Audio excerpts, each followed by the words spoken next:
Fatsaroko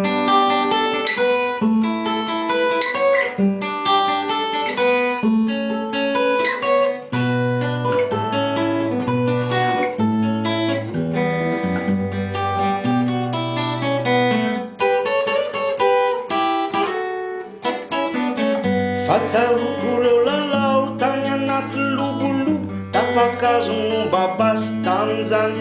Iala lereo lamanentsika mandresy, sao lay bandy maty resy hatrany.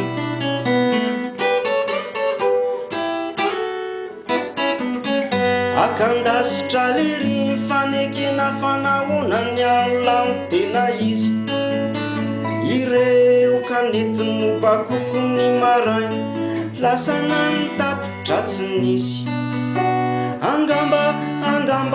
Angamba maty lolo, matombola niaritra n'izany.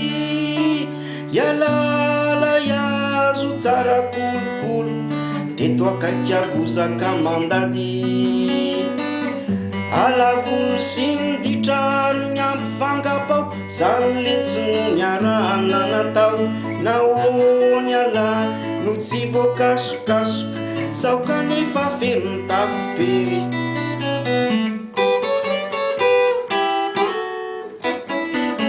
Raha vao lasy-bao mitsitsika mitondra zinga kely, ka mivadika tsy ambadiky ny trano. Iala natao tsangory ka afaka mijery, sao afato ambany maminany. Angamba maty lolo, matombola niaritra n'izany.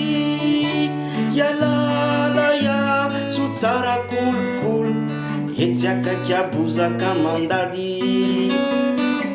Toy amponga tsara rindra niaraka nitopotopoka ny fo, tsika tambao njitsy ny azo ny safidy fitatrany ampiandohany. Sa vozo nahitan-jiro ny valalatsika to tsy mba hoe mifanapahana fa lasany ala manontolo. Aleo ary aho ametraka velomo, any ankoatrindray angamba miaona. Mazava ny lalana hodiaviko, tsy misy tsindry aloka itsony. Mazava ny lalana hodiaviko, tarafiny masoandro avy eny ambony. Fatsaroko reo lalao tany anaty lobolo, tapa-kazo mombabasy tamin'izany. Iala lereo lamanentsika mandresy, sao lay bandy maty resy hatrany.